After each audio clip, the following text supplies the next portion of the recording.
ঈদের বাকি আছে আর 2-3 দিন। বিবি একদিন বলে, খলিফাতুল মুসলিমিন, সামনে ঈদের আনন্দ, আমাদের বাজার লাগবে না, সন্তানদের জন্য কিছু কাপড় কিনা প্রয়োজন। বলে, আমার কাছে টাকা নাই। ওমর বলে, আমি পোশাক কিনবো কিভাবে, টাকা নাই। এবার বিবি বুদ্ধি দেয়, আপনি অর্থ মন্ত্রণালয়ের যে জিম্মাদার আছে, দায়িত্ব আছে, তাকে চিঠি লেখেন আর বলে দেন 1 মাসের অগ্রিম টাকা দিয়ে দিতে, 1 মাস অগ্রিম বেতন। ওমর চিঠি লেখলেন, বাহককে বললেন, যাও আবু উবায়দা ইবনে জাররাহ অর্থ মন্ত্রণালয়ের দায়িত্বে আছে, যাও আমার চিঠি দাও। বাহক চিঠি নিয়ে যখন আবু উবায়দার কাছে চলে গেলেন, আবু উবায়দা চিঠি দেখা হাউ মাউ করে কান্না শুরু করলেন। দেখছেন কান্না, হারকে দাওয়াত খৌফে আকতার দিল মাদাম, জান্নাতুল মাওয়া দেহাত রামাতা। আবু উবায়দা কান্না করে উল্টা আরেকটা চিঠি লিখলেন ওমরের কাছে, খলিফাতুল মুসলিমিন, আপনার কাছে আমার 2টা প্রশ্ন লিখে দিলাম, জবাব দিলাম, 1 মাসের অগ্রিম বেতন দিয়ে দিল। আপনি অর্ডার দিলে তো সব দিয়ে দেওয়া উচিত, কিন্তু যেহেতু আল্লাহকে ভয় করি, সে কারণে চিঠি লিখলাম, উল্টা 2 প্রশ্নের জবাব দিবেন, 1 মাসের অগ্রিম দিয়ে দেবেন। ওমরের কাছে যখন বাহক চিঠি দিয়ে দিল, খলিফাতুল মুসলিমিন ওমর চিঠি দেখা তিনিও কান্না শুরু করলেন। ওমর চোখের পানি ছেড়ে কাঁদতেছেন। চিঠির মধ্যে 2 প্রশ্ন লেখা। 1 প্রশ্ন হলো, ওমর খলিফাতুল মুসলিমিন, আমরা যে আগামী 1 মাসের অগ্রিম টাকা চাইলে গ্যারান্টি দেন আপনি আগামী মাস বাঁচবেন। মৌত কাসিম লুনাসিন শারেফু কবরু বাইতিন কুল্লু নাসিন দাখিল। ওমরের অন্তরে চোখ লেগে গেল। দ্বিতীয় প্রশ্ন, খলিফাতুল মুসলিমিন, আজ আপনি ক্ষমতার চেয়ারে আছেন, আগামী মাস আপনি চেয়ারে থাকবেন কিনা, জনগণ রাখবে কিনা গ্যারান্টি? আগামী মাস জনগণ রাখবে নাকি আপনি জহুরের আগে যেতে হবে? গ্যারান্টি দেন, আগামী মাস বাঁচার গ্যারান্টি দেন। ওমর চোখের পানি ছেড়ে দোয়া করে, হে মালিক, আমার আবু উবায়দা তুমি কবুল করে দাও। আমার অন্তর চোখ আবার আবু উবায়দা খুলে দিল। হারকে দার খৌফে আকতার দিল মাদাম, জান্নাতুল মাওয়া দেহাত রামাতা। বাচ্চা হারুন রশিদ বলে, বলো আল্লাহ, আমি জান্নাতি না জাহান্নামী? সব আমি বললে এটা বলা যাবে না। হারুন রশিদ কে খাওয়াইলাম ভাও, যেই ভিআইপি মেহমানদারি করাইলাম, আমারে বলবেন আমি জান্নাতি না জাহান্নামী? আপনি বলেন পারেন না, বলা যাবে না। কি আর করা, আলেমের উপরে কথা তো আর বলাই যাবে না। আল্লাহ কুদরত। ওই মজলিসের পেছন দিকে একটা বালক ছিল 9 বছরের। 9 বছরের বালক দাঁড়ায় গেছে পেছন থেকে। বাদশা জাহাপনা যদি অনুমতি দেন আমি বাচ্চা মানুষের কথা বলব। বাদশা হারুন রশিদকে বলো, বললে কি সুরে বলা যাবে? আমাকে সামনে আসার রাস্তা দেন। সব আলেমরা চাইয়ে দিচ্ছে, এই বাচ্চাকে সামনে এসে গেল। এবার আপনার প্রশ্ন কি? আমি জান্নাতি না জাহান্নামী? জবাব দাও। 9 বছরের বালক জবাব দিতে আমি পারবো, তবে আমার প্রশ্ন আছে কি? যে প্রশ্ন করে সে বড় না জবাব দেয় সে বড়? কে বড়? কে বড়? বাচ্চা হাত মুশিদ আল্লাহর প্রিয় বান্দা বলে সে জবাব দেয় সেই তো প্রশ্নকারী থেকে তুলনামূলক বড়। বেয়াদবি মাফ করবেন, সিংহাসনে আমারে বসায় দেন, আপনি নিচে আসেন। দুনিয়াদার বাদশা না, বাদশা হাত মুশিদ এই নিচে বিছনা কর, আমি নিচে নামবো, ওরে এখানে বসায় দাও। বাদশা হারুন রশিদ নিচে গিয়ে বসলে 9 বছরের 12 করে সিংহাসনে বসায় নিছে। পালক তো যেমন তেমন না, সিংহাসনের বিশেষ হয় বাদশা। মাওলায় যদি কবুল করে ইলমের সম্মান এমনই হয়।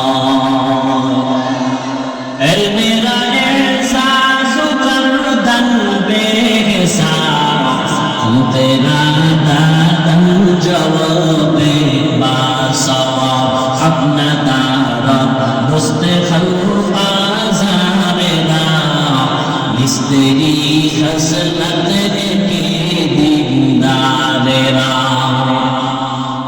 বাদশা নিচে বসে গেলেন, পালক এখানে বসিয়া বুঝাই দিল ইলমের সম্মান আল্লাহ যদি দেন তো এমনই হয়। এত বড় বাদশা নিচে আমি পালক করে কে দিছেন সম্মান? এবার আবার প্রশ্ন করেন, বলে প্রশ্ন হলো আমি জান্নাতি না জাহান্নামী? বালক এবার ডাক দিয়ে বলে বাদশা আমাকে বলেন আপনার জীবনে এমন কোন সুযোগ আসছিল যে আপনি জিনা করতে পারবেন, আল্লাহর আযাবের ভয়ে আপনি সে জিনা করেন? তোমরা যা করো না এই বিষয়ে অন্যকে কিছু বলিও না। নিজে নামাজ যদি ঠিক মতো না পড়ি অন্যকে নামাজের বয়ান করতে নিষেধ, আর করলেও আপনারা ফায়দা হবে না। নিজে যদি পর্দা ঠিক মতো না করি অন্যকে পর্দার বয়ান করা যাবে ঠিক, কিন্তু এর দ্বারা আসর হবে না। বয়ান তো কোরআন হাদিসের সব একই বয়ান, কি সব বয়ান কি আলাদা? কোরআন হাদিসের 114 সূরা থেকেই বয়ান, আয়াত এর থেকেই করবে, আলাদা বানায় করবে না। কিন্তু এরপরও দেখা যায় এক একজনের বয়ানের মধ্যে আল্লাহর প্রিয় বান্দাদের বয়ান মানুষের রূহের জন্য করা। এখন আমরা রূহই চিনি না, তো খোরাক কি? চিনার মতো মানুষ নেই। আল্লাহ বুঝার তৌফিক দান করে। আমি সংক্ষিপ্ত আকারে 2-4টি কথা বলার নিয়তে কোরআনে হাকীমের এক আয়াতে কারিমা রাসূলের একটি হাদিসের অংশ করেছে। ইখলাস ও রুহানিয়াতের সমন্বয়ে সরিনিয়াতে সরি তরিকায় কিছু কথা আমাকে বলার মতো, আপনাদেরকে শুনবার মতো দয়াময় আল্লাহ তৌফিক দান করেন। ওয়া আম্মা মান খাফা মাকাম রাব্বিহি ওয়া নাহান নাফসা আনিল হাওয়া। আল্লাহ বলেন আমার আদালতে দাঁড়াইয়া হিসাব দেওয়ার ভয়ে দুনিয়াতে যারা গুনাহ থেকে নিজেকে বাঁচায় রাখবে, ফাইন্নাল জান্নাতা হিয়াল মাওয়া, আমি আল্লাহ তাদেরকে স্থায়ী শান্তির ঠিকানা দিব, জান্নাতুল মাওয়া। নবীজি বলেন ইত্তাকিল মাহারিম তাকুন আবাদান নাস, তোমরা আল্লাহর নিষিদ্ধ জিনিস থেকে নিজেকে বাঁচায় রাখো তো আল্লাহ তোমাদের মর্যাদা মানুষের কাছে বাড়ায় দেবে। আল্লাহর কাছেও মর্যাদা বাড়বে, মানুষের কাছেও মর্যাদা বাড়বে। দুনিয়াতে আমরা যা কিছু করি মর্যাদা সম্মান বাড়ানোর জন্য, কিন্তু সম্মানটা দিবেন কে? আমরা আল্লাহর থেকে নিতে চাই না, নিজে ভিন্ন দিক থেকে নিতে চাই। এ কারণে মাঝে মাঝে সম্মান আসে আবার চলে যায়।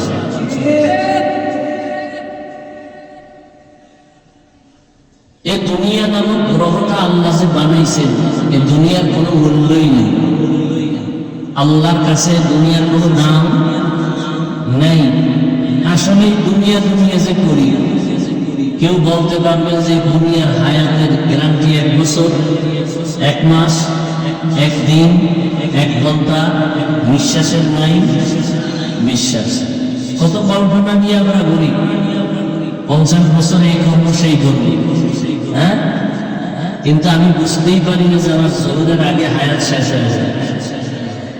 পারছি বুঝতেই পারি না। হ্যাঁ, আল্লাহ দেয়া সম্মান যদি নেওয়া যায়, ধরে রাখা যায়, তাহলে এটা দুনিয়াতেও থাকবে, আখিরাতেও থাকবে। আর যদি দুনিয়ার লাইনে সম্মান নিতে চাই কেউ টাকা দিয়া, তাহলে একবার ফুলের মালা, এরপরে জুতার মালা। যারা দুনিয়ার পিছনে ঘুরে, যে দুনিয়ার দাম আল্লাহর কাছে নাই, কচু পাতার উপরে পানি রাখলে যার কোনো গ্যারান্টি নেই, হায়াতের এরকম কোনো গ্যারান্টি নেই। চোখ বন্ধ, সব শেষ। আমার বাড়ি, আমার গাড়ি, আমার টাকা, সব আমার। চোখ বন্ধ হইলে আমার গেঞ্জি বেলেগ দিয়ে কেটে রাখবে আমার রক্তের লোকেরা। যে কবরে যাবো সে কবরও আমার না। আমার হাতের ঘড়ি আরেকজনের হাতে দিয়ে বলবে এটা আমার।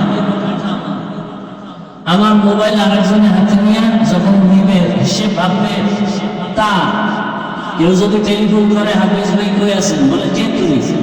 হাফিজ ভাই কে চাই? বলে মোবাইল তো আমার, তুমি রং নাম্বারে কল দিছো কেন? রং নাম্বারে চলে গেছে, আর আমি খালি আছি। আল্লাহ বলেন, যতই বাহাদুরি করো দুনিয়া থাকা যাবে না।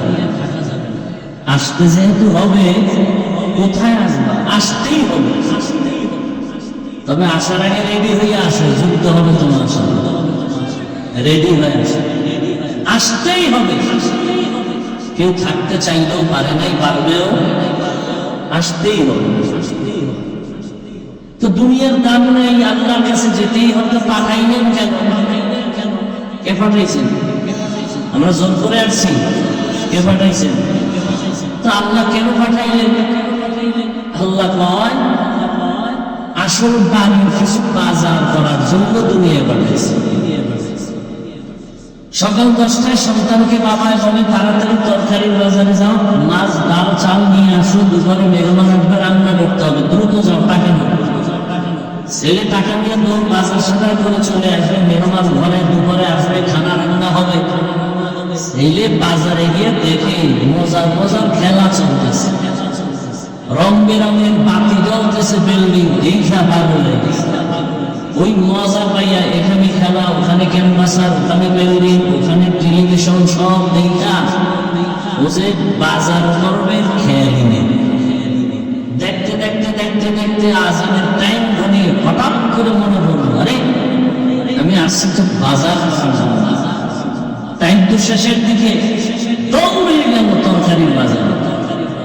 তরকারিওয়ালার দাম কত কইয়া পকেটে হাত দিয়ে দেখে যে কটা টাকা দিয়েছিল তাও হারায় গেছে। এবার কামতেছে, আমার উপায় কি? বাবা লাঠি একটা নিয়ে রেডি, আইনি ফিরে বাজার আনলে ফিটান, একবার কোনো ঢোক। আর যদি বাজার আনতে না পারে তো ঘরে জায়গাই নেই। আল্লাহ তাআলা বলেন, হে বান্দা, ইমানের টাকা দিয়া করে দুনিয়ায় পাঠাইছি আখিরাতের বাজার করার জন্য। বাজার হলো আমল।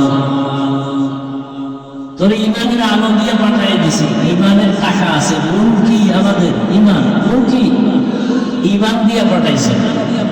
দলিল قال رسول الله صلى الله عليه وآله وسلم ما من مولود إلا يولد على الفطرة فأبواه يهودانه أو ينصرانه أو يمجسانه إلى آخر الحديث।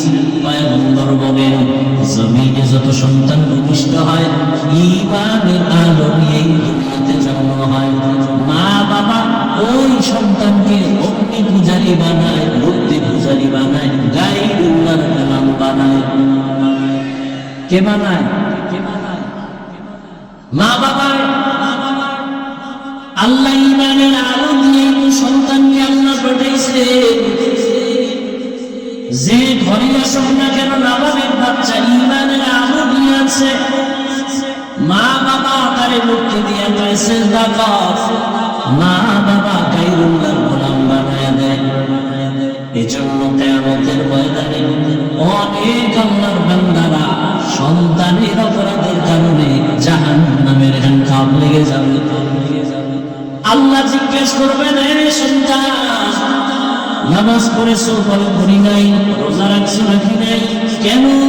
সন্তান বলবে, আমার কোনো দোষ নাই, আমার মা বাবার কারণে আমি জানালায় বলেছিলাম। আমার আব্বা আম্মা কোনোদিন আমাকে কোরআন শিখায় নাই, নামাজের কথা বলে নাই। জুমার মসজিদে যাইতো, আমার কোনোদিন জুমার দাওয়াত দেয় নাই। ওয়াজের প্যান্ডেলে যাইতো, আমাকে ওয়াজের দাওয়াত দেয় নাই। মাঝে মাঝে ভোর রাতে সাহারি খাইতো আমার মা বাবা। আম্মা জান ডাকতে, ওর বাবা তাড়াতাড়ি উঠে তুই একটা রোজা রাখ। আব্বা জান ধমক দিয়ে বলতো, খবরদার রোজা রাখাইও না, রাখাইলে আমার সন্তানের চেহারা নষ্ট হয়ে যাবে। আল্লাহর আদালতে সন্তান মা বাবার বিরুদ্ধে মামলা পেশ করবে। রব্বানা ইন্না আতা'না সাদাতানা ওয়া কুবারানা ফাআদাল্লুনাস সাবিলা। আমার মা বাবার কারণে আমি জাহান্নামের পথে চলে গেলাম। মা বাবা যদি ছোট থেকে চেষ্টা করতো, তাহলে তো আমি লাইনে চলে আসতাম, নামাজ শিখতাম, রোজা শিখতাম। আমার আব্বা জান, আমার আম্মা আমাকে ছোট থেকে লাইনে চালায় নাই। এক বুড়া বাবা পৃথিবী একজন আল্লাহর প্রিয় বান্দা, যারা দেখলে শয়তানও ভয় পায়। নাম জানেন কে? খলিফাতুল মুসলিমিন ওমর ফারুক রাদিয়াল্লাহু তাআলা আনহু। আদালতে গিয়া বাবা নালিশ দিল, ছেলে আমার হক আদায় করে না। ওমরের কথা নাকি তরবারি নেই, তবে বেইনসাফি করবে না। ডাক দিয়া কয়, বুড়া বাবা, তুমি যে ছেলের বিরুদ্ধে বিচার দায়ের করলা, সেই বিবাদীকে হাজির করো, তার কথাও শুনতে হবে। ছেলের যখন হাজির করা হলো, ছেলে তুই বাবার হক আদায় করো না কেন? ছেলে বলে, খলিফাতুল মুসলিমিন, আমার কোনো কথা বলার অনুমতি আছে কিনা? বলে আছে। বলে, আব্বা আম্মার পক্ষ থেকে আমার উপরে কোনো হক আসেনি? ওমর কয়, আছে তো। জানতে পারিনি? কয়, পারো তো। ওমর এবার একটা একটা বলতেছে, মা বাবার পক্ষ থেকে সন্তানের উপরে প্রথম হক, একজন পুরুষ হিসাবে তার প্রথম হক হলো একটা সতী সাধ্যী নেককারিনী স্ত্রী ঘরের মধ্যে নিবে, ভালো একটা মা ঘরে আনবে। ছেলে ডাক দিয়ে কয়, খলিফাতুল মুসলিমিন, আমার আব্বা জান এই দায়িত্বটা ভালো পালন করে নাই।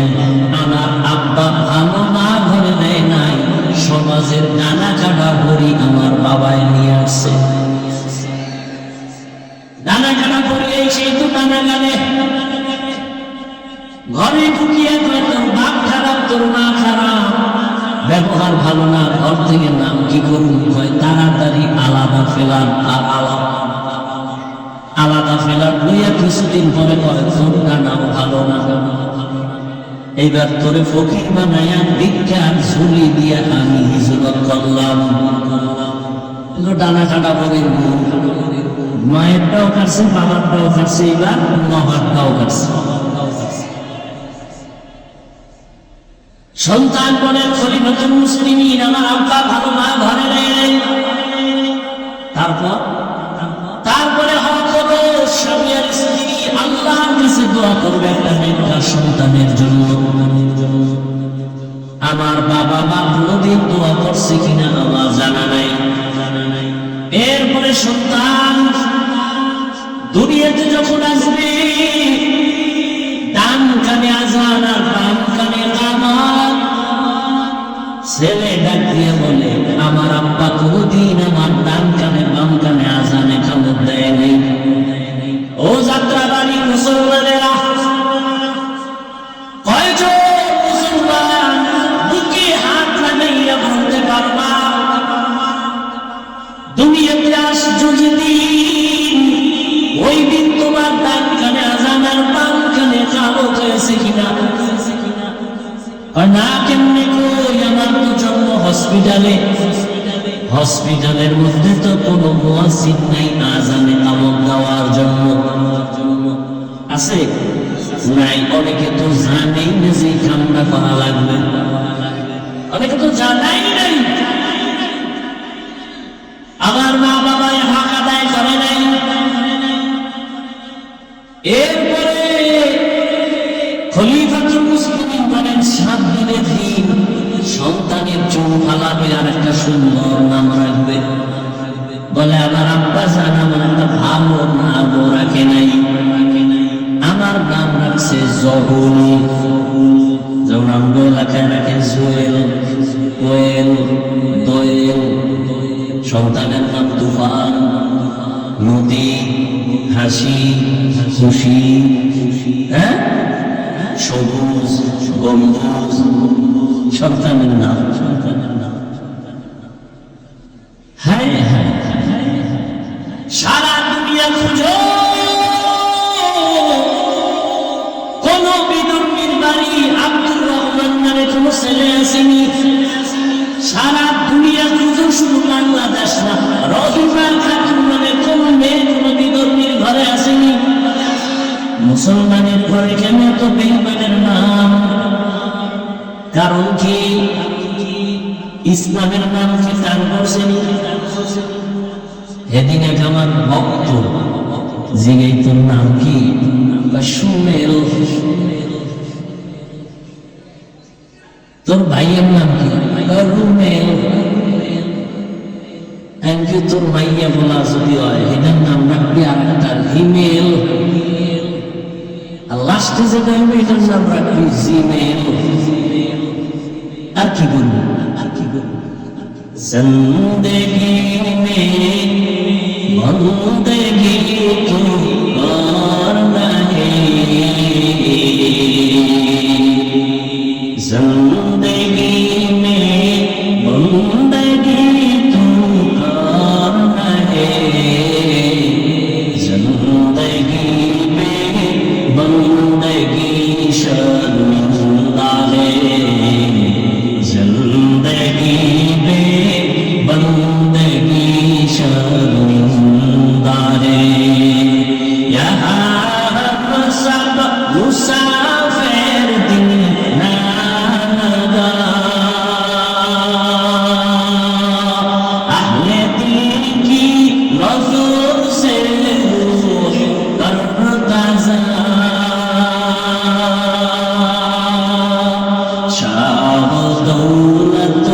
सब फकीर गर नेक नहीं, शाह दौलत सब फकीर गर नेक नहीं, जिंदगी में बंदगी तू कर नहीं, जिंदगी में बंदगी शर्मिंदा है, जिंदगी में बंदगी शर्मिंदा है। उमर फारूक রাদিয়াল্লাহু তাআলা আনহু বললেন, বাবা মায়ের হক হলো ভালো নাম রাখবে। রহমতের নবী সহিহ হাদিসে বলেন, কিয়ামতের দিন একটা নামের বরকতে মানুষ আল্লাহর জান্নাতে যাবে। আতিনা ফি দারে দুনিয়া না হাসান, আতিনা ফি দারে উকবা না হাসান, ইয়া দিয়াসাল মুস্তাগীসিন নাহদিনা ইফতিখারা বিল উলুমি ওয়াল দিনা। এরপরে মা বাবার দায়িত্ব কি?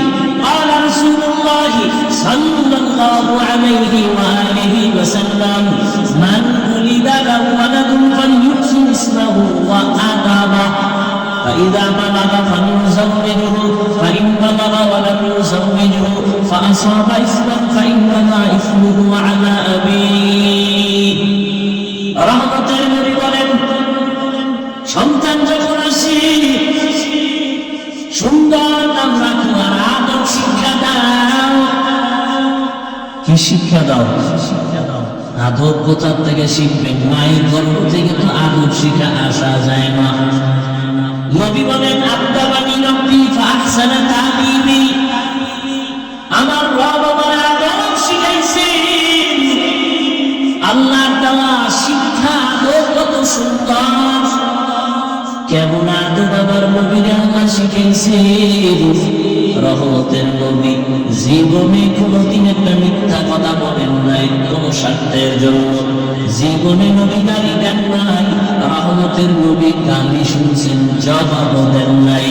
রহমতের নবী আমার দুটা চোখ গরম করে কোনদিন কারোর দিকে তাকানো নাই। 10 বছর নবীর খেদমত করছেন আনাস রাদিয়াল্লাহু তাআলা আনহু। কোনদিন আনাস বলে আমার নবী কোনদিন এটা কেন এরকম কোন প্রশ্ন আমাকে করে নাই। আমি রাসূলের খেদমত করলাম, কোনো ত্রুটি পাই না। পৃথিবীতে আদব যদি শিখতে চাও, রহমতের নবীর থেকে আদব শিখো। কারণ আমার নবী এত সুন্দর আদব আল্লাহ থেকে শিখলেন। আর সে আদব যখন মক্কার চূড়ান্ত নষ্ট মানুষগুলোরে দিলেন, ওই মানুষগুলো এমন দামি হয়ে গেল। নবী বয়ান করতেছে, একজন সাহাবী মসজিদের বাহির থেকে পাও একটা ভিতরে দিছে, আর একটা পাও এখনো ভিতরে আনে নাই, বাইরে মাঝখানে চৌকা। নবী বললেন সবাই বসে বলো। রহমতের নবীরা আসেন, যেই পাওটা ভেতরে আর একটা বাইরে, ওই অবস্থায় চৌকাটির উপরে বসে বললেন। পাওটা উঠাইয়াও ভেতরে নেন নাই, ভেতর থেকে বাহিরেও দেন নাই। রহমতের নবীর আদব, আর ওই আদব সুদা লালন করে তাদের থেকে আদব শিখো। আর এখন তো সন্তানেরা আপডেট হয়ে গেছে, দুনিয়াদারেরা আদব শেখানোর জন্য সকালবেলা মুয়াজ্জিন যখন আযান দিতে উঠে, আম্মা জান সন্তানের কেজিতে পাঠাবার জন্য পাঠায় উঠে আদব শেখানোর জন্য। সেখানে গিয়ে সন্তান আদব শিখে। সরাতে ওয়াজালা আদব নাম্বার 2, সরাতে আফা আদব শিখে। আর এই সন্তান রহমতের নবীর আদর্শ মাদ্রাসায় যখন যাবে, ওই সন্তানটা পড়বে সরাতে ওযু, সরাতে আল্লাহ। কি আদব মানুষের জীবনের মহামূল্যবান এক সম্পদের নাম আদব। এই আদব আল্লাহ পাক রব্বুল আলামিন নবীর মাধ্যমে উম্মতের কাছে হাদিয়া দিয়ে দিলেন। ওই নবীর আদর্শের বাইরে কোনো আদব নাই, সব বেয়াদবি। আদবের আর এক নাম সুন্নাত, আর এক নাম কি? ওয়াতানিসবাতুরা মান আহাব্বা সুন্নতি কওলি রাসূল মাজদায়ে কানা মাই আনতুম কবুল। আগে স্কুলে কিছু আদব ছিল। আগে স্কুলে কি ছিল? ছোটখাটো স্কুলে আমরা মনে আছে আদর্শ যদি বসি, কত সুন্দর সুন্দর আদব আলাপিত শতক ছিল। সকালে উঠিয়া আমি মনে মনে বলি, সারাদিন আমি যেন ভালো হয়ে চলি। আদেশ করেন যাহা মোর গুরুজনে, আমি যেন সেই কাজ করি ভালো মনে। কত সুন্দর না? আর এখন সব উল্টায় দিছে, সব আপনি হয়ে গেছে। এখন সব দাঁড়ায় প্রস্থান করার আদব চলে। দাঁড়ায় প্রস্থানের আদব চলে। আর কিসের সেই সুন্দর কবিতা যেগুলো শুনলে কলিজা ঠান্ডা হবে, এখন আর ওগুলো নাই। এখন সন্তানের কবিতা শিখায়, ক্রিং ক্রিং টেলিফোন, হ্যালো হ্যালো হ্যালো, কে তুমি কাকে চাও বলো বলো বলো, আমি নাও হ্যালো ক্যাট বিড়ালকে চাই, জরুরি খবর আছে ডেকে দাও তাই। হামটি নাটি ডিম তার খারা দুটো শিং, তারা মাঠে পারে ডিম। শিংওয়ালা জানোয়ারে ডিম দেন, কথাটা মিথ্যা না? অল্প মিথ্যা না 100? যেই শিক্ষার ফাউন্ডেশন মিথ্যার উপরে হবে, ওই শিক্ষার দ্বারা জাতি মিথ্যাবাদী হবে, ধোঁকাবাজ হবে। وأما من خاف مقام ربه ونهى النفس عن الهوى فإن الجنة هي المأوى। দুনিয়া নামক গ্রহ থেকে পাগল হইয়া নাই ঘুরি, ঈমানের পাওয়ার নিয়ে আল্লাহ পাঠাইছে। এখন তোমার শুধু আমলের বাজার করো, নামাজ আযান হয়েছে মসজিদে যাও, নামাজ পড়ো, পর্দা করো, হালাল খাও, কিন্তু কিছু দুনিয়া দাঁড়াইসা দুনিয়ার রং তামাশা দেখা আখিরাত আছে বলতেই তার মনে নাই। আল্লাহ বলেন লা ইয়াগুররান্নাকা তাকাল্লুবুল্লাযীনা কাফারু ফিল বিলাদি মাতাউন কালীলুন সুম্মা মাওয়াহুম জাহান্নাম ওয়া বিইসাল মিহাদ।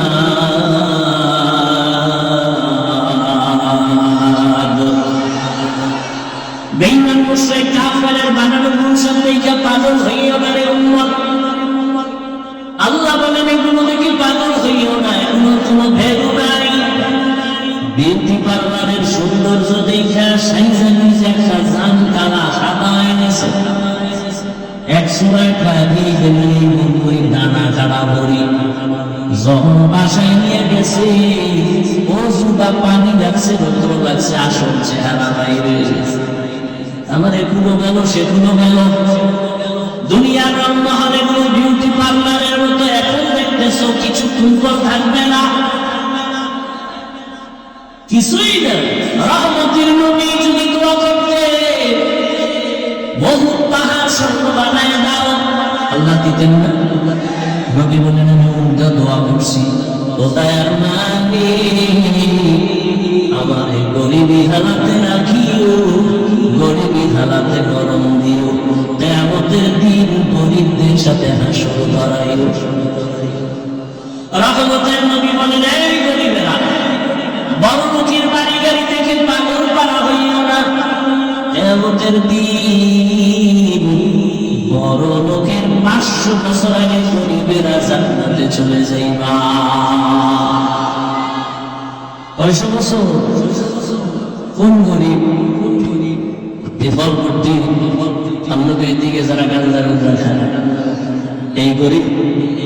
কিছু গরিবের টাকা দেবেন গিয়ে বিড়ি টানা শুরু করবে, কেউ দোকানদারি করে সারা তাস খেলে, ক্যারাম বোর্ড খেলে, জুয়া খেলে, আছে না নাই?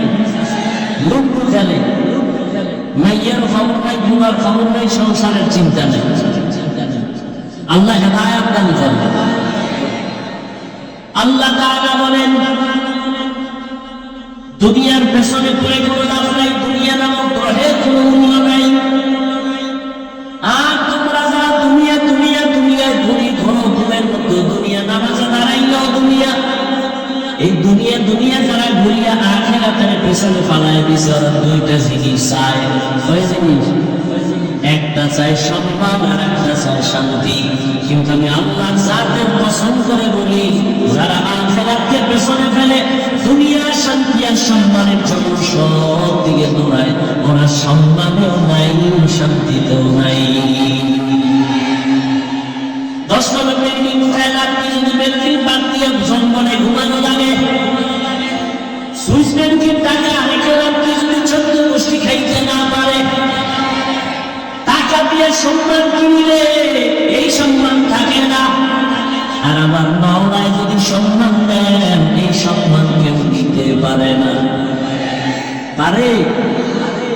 এই মুহূর্তে তাকায় দেখো কত কান্না, কত কান্না। কিন্তু চেয়ারম্যানের চেয়ারের মেয়াদ শেষ, এমপির মেয়াদ শেষ, মন্ত্রীর মেয়াদ শেষ, কিন্তু আখিরাত ওয়ালারা যে চেয়ারে বসে, ও চেয়ারের মতো মেয়াদি নাই। কে দিছে সম্মান? আল্লাহ সম্মান দিছে। ও দুনিয়াদারেরা, যারা আখিরাত বাদ দিয়ে দুনিয়ার পেছনে দৌড়াও, বলো কার পেছনে ঘুরিয়া কি পাওয়ার আশায় দাড়ি কেটে ফেলেছ? কার পেছনে ঘুরি ঘুরি কি পাওয়ার আশায় নামাজ বন্ধ করেছ? কয় টাকা পাবি? একটা টিনের ঘর, কিন্তু জানুনি কি যার পিছনে কইরা টাকার লোভে দাড়ি কাটছো, নামাজ ছাড়ছো, ও কত বড় স্বার্থপর, চাঁদাবাজ, ধান্দাবাজ। স্বার্থে যদি আঘাত লাগে তল থেকে নাম কাটবে না, কল্লা কেটে ফেলবে। সব চাঁদাবাজ আর ধান্দাবাজ আল্লাহর মোহাব্বত নিয়ে যারা আছে, এরা সম্মানেও আছে, শান্তিতেও আছে, এখনো আছে, এই মুহূর্তেও আছে। সম্মান দেওয়ার মালিককে, শান্তি দেওয়ার মালিককে। قال رسول الله صلى الله عليه وآله وسلم من أحب دنياه وذر بآخرته ومن أحب آخرته وذر بدنياه فآخروا ما يبقى على ما يفنى। যে ব্যক্তি দুনিয়াকে আপন করে নিল, আখিরাত বরবাদ হয়ে গেল। যে আখিরাতের আপন করবে, দুনিয়া তার পেছনে চলে যাবে। আর আল্লাহর নবী বলেন, খরচটাই দুনিয়ার পেছনে ফেলো, আখিরাতের অন্তরে জায়গা দিয়ে দাও। قال رسول الله صلى الله عليه وآله وسلم الدنيا خلقت لكم وأنكم خلقتم للآخرة। রহমতের নবী বলেন, পুরা দুনিয়া তোমার আমার গোলাম, আর তোমাকে আমাকে আল্লাহ বানাইছেন তার গোলাম। দুনিয়া তোমারে আমারে খুঁজবে, তুমি আমি কারে খুঁজবো? আল্লাহকে খুঁজো। তোমাকে আমাকে দুনিয়া খুঁজবে, তুমি আমি আল্লাহকে খুঁজি। চিন্তা করুন, হয়ে গেছে। তুমি আমি খুঁজি দুনিয়া, দুনিয়া, দুনিয়া, আর আল্লাহ তোমারে আমারে খুঁজে। আল্লাহ খোঁজ দিয়া ডাক দিছে ফজরের সময়, আসসালাতু খায়রুম মিনান নাওম, ওঠো আমার ঘরে এসে হাজিরা দাও। দুনিয়াদারেরা ডাকতে ঘুমায়, ফজরের হাজিরায় একবারও যায় নাই। আল্লাহ কত দয়ার মালিক, একবারও রাগ করে নাই। আবার জোহরের সময় ডাক দিছে, আয় মসজিদে এসে হাজিরা দাও। বান্দা জোহরের হাজিরা নাই, আল্লাহ তাআলা আবার দয়া করে ডাক দিছে, আসরের হাজিরায় আয়, হাইয়া আলাস সালাহ। নিবু খারাপ, তুমি আর তারে পরে আসরের হাজিরায় মসজিদে যায় নাই। আল্লাহ রাগ করে পানি বন্ধ করেন নাই, খানা বন্ধ করেন নাই। মাগরিবে ডাক দিছে, আসো। নিবু খারাপ, মাগরিবের হাজিরায় যায় নাই। আল্লাহ রাগ করে নাই, শেষবারে আল্লাহ এশার সময় ডাক দিছে, মুয়াজ্জিন ডাক দাও, বান্দা এশার হাজিরায় যায় নাই। আমার আল্লাহ কত দয়ার মালিক, ফজরেও হাজিরায় না পাইয়া, আসরে মাগরিবে এশায় না পাইয়া, আল্লাহ এই কথা বলে না, তোরে আমি আর চাই না। বল আল্লাহ কয়, এবার আমি রেডি, তুলে টাকার জন্য আসতেছি। পাঁচ বেলায় ডাকলাম, মুয়াজ্জিন দিয়ে তুই আসলি না, এবার আমি আল্লাহ তোরে ডাকার জন্য আসতেছি। উদউনি আস্তাজিব লাকুম, আমি আল্লাহকে তুই যখন একটু সারাদিন ডাকে আমি জবাব দেওয়ার জন্য। রাতের গভীর যখন আসমান ঠান্ডা, জমিন ঠান্ডা, সব ঘুমায় যায়, জঙ্গলের প্রাণী ঘুমায়, গাছের পাখিরা ঘুমায়, ঘরের মানুষ ঘুমায়, ওই সময় আমি আল্লাহ আমার মহব্বতের বান্দারে ডাকার জন্য প্রথম আসমানে আসি। ও বান্দা, একটু সজাগ হইয়া আমার মহব্বতের একটা ডাক দাও। অতিও গভীর হয়, অরজনী যখন নীরবে প্রভুর নাম জপিও, তখন প্রভু করুণা যদি পাইবানে চাও, গভীর রাতে উঠে প্রভু গুণগান গাও। আল্লাহ তাআলা বলেন, আমি তোমাকে প্রতিদিন ভোর রাত্রে ডাকতে থাকি। আলা মুস্তাগফিরিন ফাগফির লাহ, আলা মুস্তারজিকিন ফারজুকা। কার রিজিকের প্রয়োজন আমার কাছে বলো, পাগল হয়ে গেছো, ক্ষমা চাও। আমি আল্লাহ এখন তোমার জীবনের সব ক্ষমা দিব। এখন যদি আমি আল্লাহকে ডাক দেও, এখন লাইনটা বড় ক্লিয়ার, আমি আল্লাহ তোর একটা পছন্দ করে তোর জীবনের সব গুনাহ মাফ করে দিব।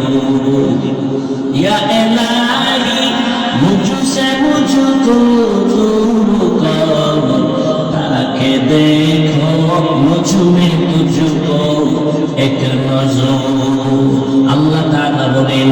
এই দুনিয়া কিছুই না, মরার পরে তোমার অনন্ত কাল শুরু হয়ে যাবে।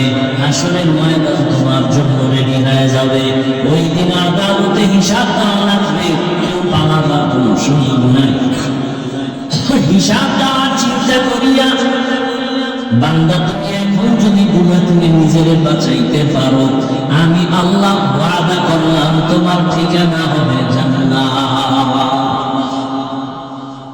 দুনিয়ার আদালতে পুরো আসামি যখন হাজিরা দিতে যায়, রাতের থেকে ঘুম হয় না, কালকে হাজিরা। বিচারক যদি কনফার্ম করে ফেলে, আমার উপায় কি? খানা পর্যন্ত বন্ধ। আর আমার আল্লাহর আদালত আরো ভয়ঙ্কর আদালত।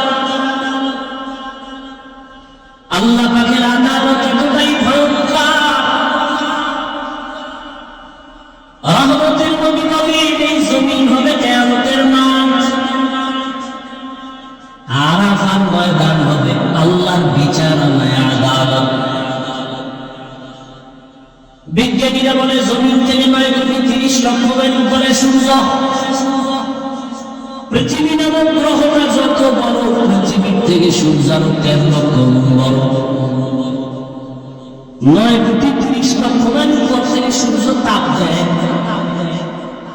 যদিও বিজ্ঞানীদের হিসাবে ভুল আছে, তারপর সাময়িক সময় যদি ধরেও নেই, সেই তাপ সহ্য করা যায় না। কি পরিমাণ গরম এই 2-3 বছর আমাদের দেশে ঘটতেছে, কি পরিমাণ অসহ্যকর অবস্থা। আল্লাহর নবী বলেন কিয়ামতের দিন সূর্য নিচে চলে আসবে। 9,30,00,000 মাইল উপরে সূর্যের গরম সহ্য করা যায় না।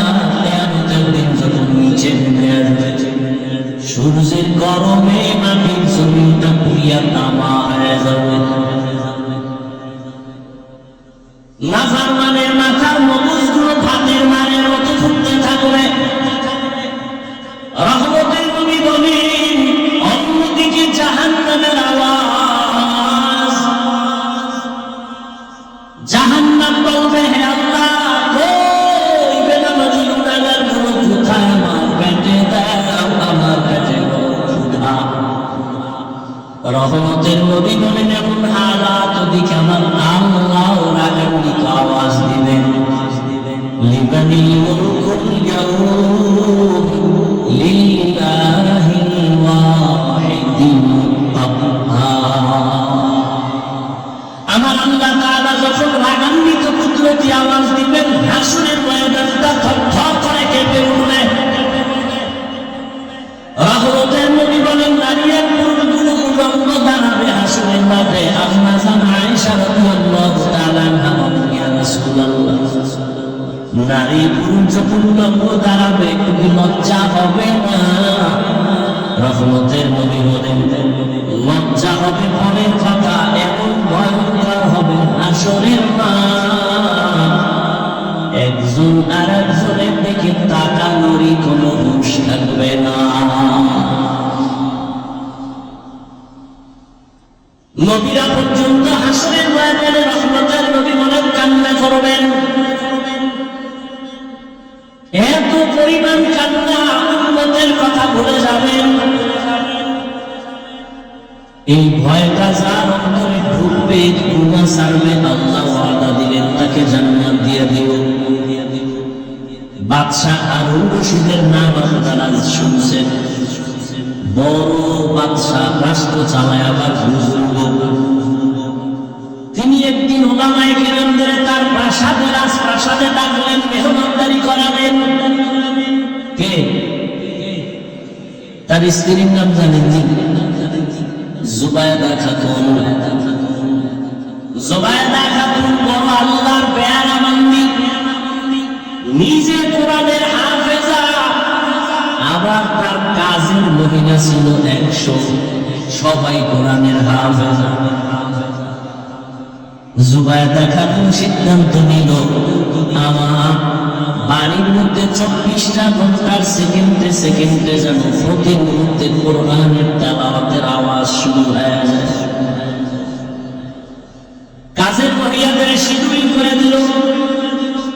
আধা ঘন্টা তুমি তেলাওয়াত করবা, তারপরে কাজে যাবা, এরপরে আরেকজন আধা ঘন্টা, এইভাবে এমন ভাবে সে তৈরি করলো জুবাইদার বাহির থেকে 24 ঘন্টাই কোরআন তেলাওয়াতের আওয়াজ। বাদশাহ হারুন রশিদ উলামায়ে কেরামের এক কাফেলার মেহমানদারি করাইয়া এবার বলে, আমি আপনাদের ডাকছি আমার একটু জিনিস জানার জন্য। উলামায়ে কেরাম বলেন, কি জানতে চান? আপনারা তো আমাকে চিনেন। বলে, হ্যাঁ চিনি তো। তাহলে আমাকে একটু রেজাল্ট দিবেন আজকে। বলে, কি রেজাল্ট? বাদশাহ হারুন রশিদ বলে, বলবে আমি জান্নাতি নাকি জাহান্নামী। উলামায়ে কেরাম এক আওয়াজ দিলেন, এটা কেমনে বলা যায়? আপনি ভালো কাজ করলে বলা যাবে আপনি জান্নাতের পথে আছেন, তবে জান্নাতি বলা যাবে না। আপনি যদি অন্যায় কাজ করেন তো বলা যাবে জাহান্নামের পথে আছেন, কিন্তু আপনি জাহান্নামী বলা যাবে না। বাদশাহ হারুন রশিদ তো দুনিয়াদার বাদশাহ না, আল্লাহ ওয়ালা বাদশাহ। কি? হ্যাঁ। আর এখন মানুষ কি বলে, হুজুরেরা কিছু বুঝে না, এরা গাঞ্জা খায় সব বুঝে না। পৃথিবীর সব থেকে জ্ঞানের ভান্ডার কোরআন, আর এই কোরআন যার শুনে আছে সে হল শ্রেষ্ঠ জ্ঞানী।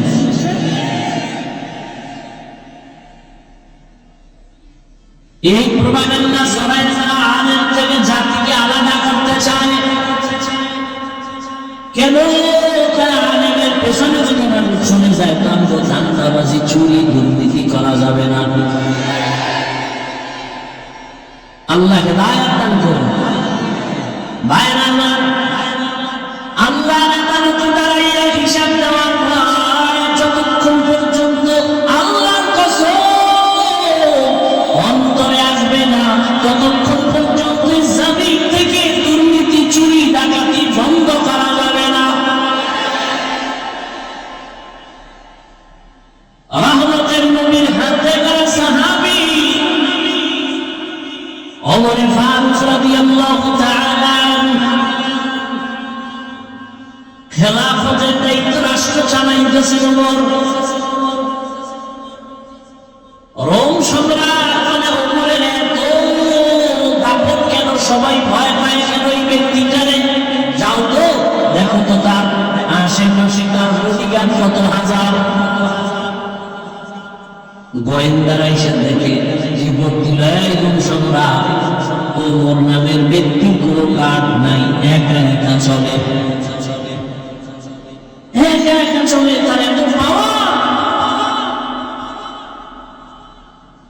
সেই ওমর যে রাস্তা দিয়ে চলে শয়তান রাস্তায় চলে না। ঈদের বাকি আছে আর 2-3 দিন। বিবি একদিন বলে, খলিফাতুল মুসলিমিন, সামনে ঈদের আনন্দ, আমাদের বাজার লাগবে না, সন্তানদের জন্য কিছু কাপড় কিনা প্রয়োজন। বলে, আমার কাছে টাকা নাই। কে কয়? কারে কয়? কোন সময়? রাষ্ট্র যখন চালাচ্ছেন সেই সময়। ওমর বলে, আমি পোশাক কিনবো কিভাবে, টাকা নাই। এবার বিবি বুদ্ধি দেয়, আপনি অর্থ মন্ত্রণালয়ের যে জিম্মাদার আছে, দায়িত্ব আছে, তাকে চিঠি লেখেন আর ফোনে দেন 1 মাসের অগ্রিম টাকা দিয়ে দিতে। 1 মাস অগ্রিম বেতন। ওমর চিঠি লিখলেন, বাহককে বললেন, যাও আবু উবাইদা ইবনে জাররাহ অর্থ মন্ত্রণালয়ের দায়িত্বে আছে, যাও আমার চিঠি দাও। বাহক চিঠি নিয়ে যখন আবু উবাইদার কাছে চলে গেলেন, আবু উবাইদা চিঠি দেখা হাউ হাউ করে কান্না শুরু করলেন। দেখছেন কারণ, দেখছেন हर के दारत खौफे मक़दार दिल मकान जन्नतुल मअवा देहत बुरा मकाम। আবু উবাইদা কান্না করে উল্টা আরেকটা চিঠি লিখলেন ওমরের কাছে। খলিফাতুল মুসলিমিন, আপনার কাছে আমার দুইটা প্রশ্ন লিখে দিলাম, জবাব দিলে আমি 1 মাসের অগ্রিম বেতন দিয়ে দিব। আপনি অর্ডার দিলে তো সব দিয়ে দেওয়া উচিত, কিন্তু যেহেতু আল্লাহকে ভয় করি সে কারণে চিঠি লিখলাম, তার 2 প্রশ্নের জবাব দিবেন, 1 মাসের অগ্রিম দিয়ে দেবেন। ওমরের কাছে যখন বাহক চিঠি দিয়ে দিল, খলিফাতুল মুসলিমিন ওমর চিঠি দেখা তিনিও কান্না শুরু করলেন। ওমর চোখের পানি ছেড়ে কাঁদতেছেন। চিঠির মধ্যে 2 প্রশ্ন লেখা। 1 প্রশ্ন হলো, ওমর খলিফাতুল মুসলিমিন, আপনি যে আগামী 1 মাসের অগ্রিম টাকা চাইলে গ্যারান্টি দেন আপনি আগামী মাস বাঁচবেননি। মৌত কাসিম কুল্লু নাসিন শারিহু কবরু বাইতিন কুল্লু নাসিন দাখিলু। ওমরের অন্তরে চোখ লেগে গেল। দ্বিতীয় প্রশ্ন, খলিফাতুল মুসলিমিন, আজ আপনি ক্ষমতার চেয়ারে আছেন, আগামী মাস আপনি চেয়ারে থাকবেন কিনা, জনগণ রাখবে কিনা গ্যারান্টি? আগামী রাত জনগণ রাখবে নাকি আপনি জহুরের আগে যেতে হবে? গ্যারান্টি দেন, আগামী মাস বাঁচার গ্যারান্টি দেন। ওমর চোখের পানি ছেড়ে দোয়া করে, হে মালিক, আমার আবু উবায়দার তুমি কবুল করে দাও। আমার অন্তর চোখ আমার আবু উবায়দা খুলে দিল। হরকে দার হরুফে হাক্কা দিল মাকাম জান্নাতুল মাওয়াতে হাদা মাকাম। বাদশা হারুন রশিদ বলে, বলো আমি জান্নাতি না জাহান্নামী? সব অনেক বললে এটা বলা যাবে না। হারুন রশিদ খাতে খাওয়াইলাম ভাব, যেই ভিআইপি মেহমানদারি করাইলাম, আমারে বলবেন আমি জান্নাতি না জাহান্নামী? আপনি বলেন পারেন না, বলা যাবে না। কি আর করা, আলেমের উপরে কথা তো আর বলাই যাবে না।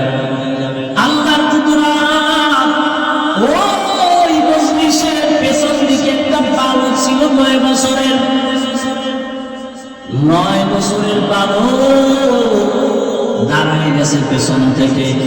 বাদশা যাহা বলে, যদি অনুমতি দেন আমি বাচ্চা মানুষ একটু কথা বলবো। বাদশা হারুন রশিদকে বলো, বললে কিরম সুরে বলা যাবে? আমাকে সামনে আসার রাস্তা দেন।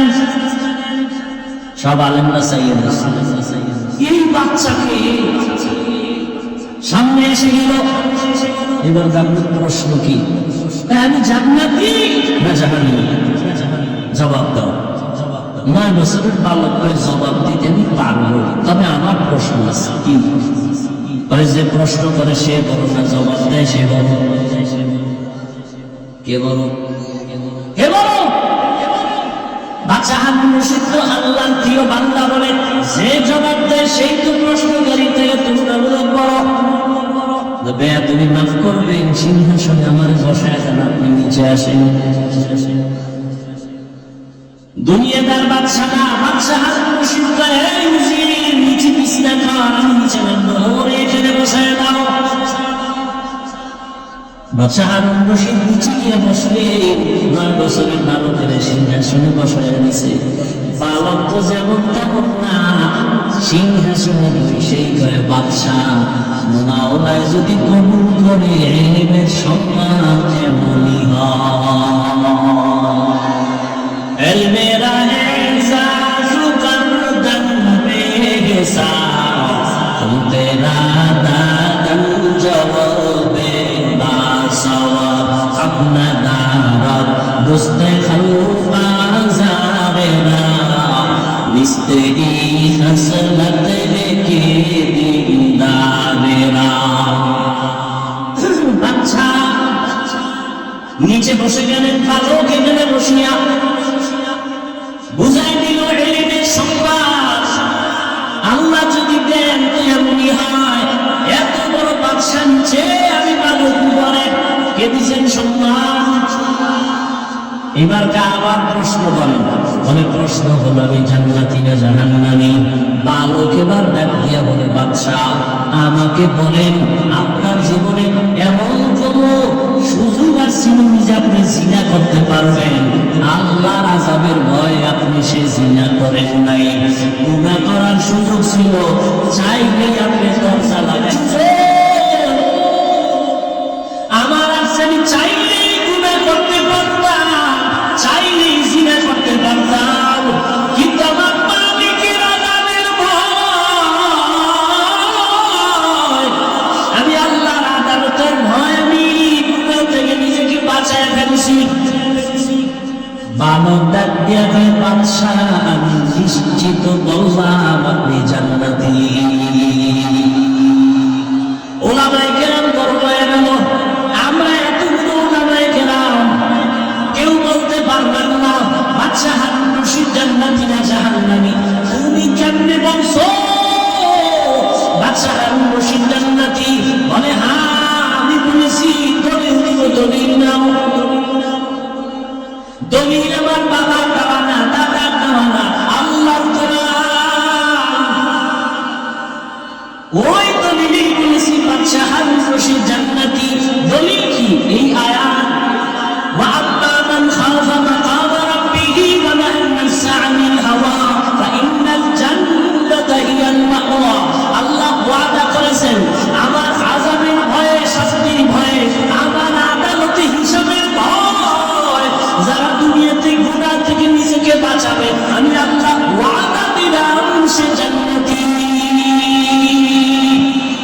আতিনা ফি দার দুনিয়া না হাসান, আতিনা ফি দার উকবা না হাসান, ইয়া গিয়াসাল মুস্তাগীসিন ইহদিনা ইফতিখারা বিল উলুমি ওয়াল দিনা।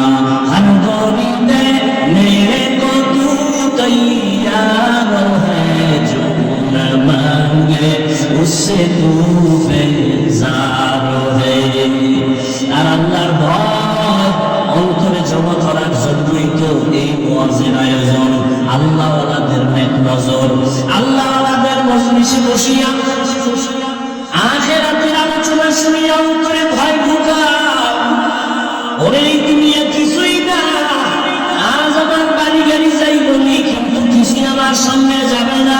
তিনটা সাদা কাপড়ের প্যাকেট হয়ে যেদিন ঢুকিয়া যাওয়া, এখন আমার জন্য কত সম্মানের গাড়ি আর চেয়ার, তখন আমার তিনটা কাপড়ের একটা কাপড় কেউ বাড়াইয়াও দেবে না।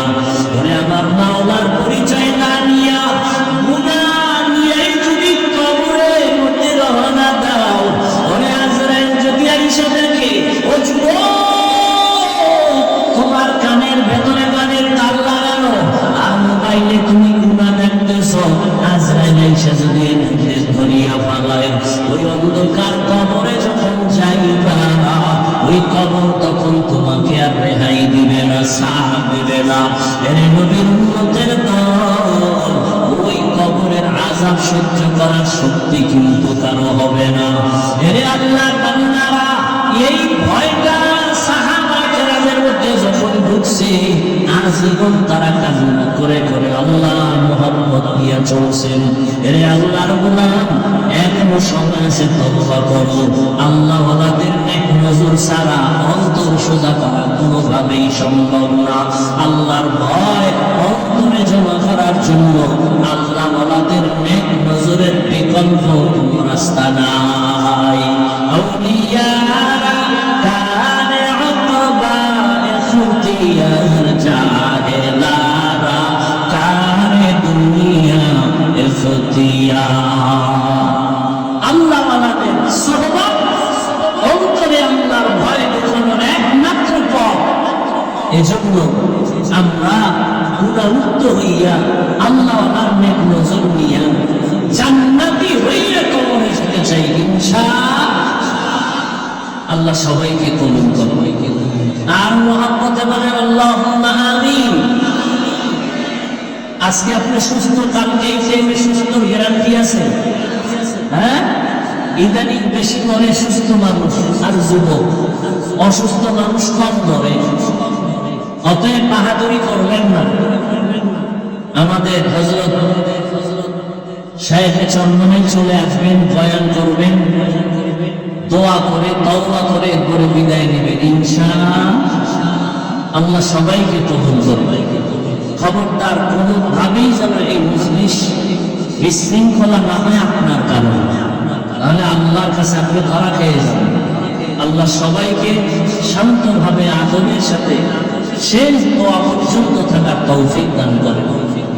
সুবহানাল্লাহি ওয়া বিহামদিহি, সুবহানাকাল্লাহুম্মা ওয়া বিহামদিকা, আশহাদু আন লা ইলাহা ইল্লা আনতা, আস্তাগফিরুকা ওয়া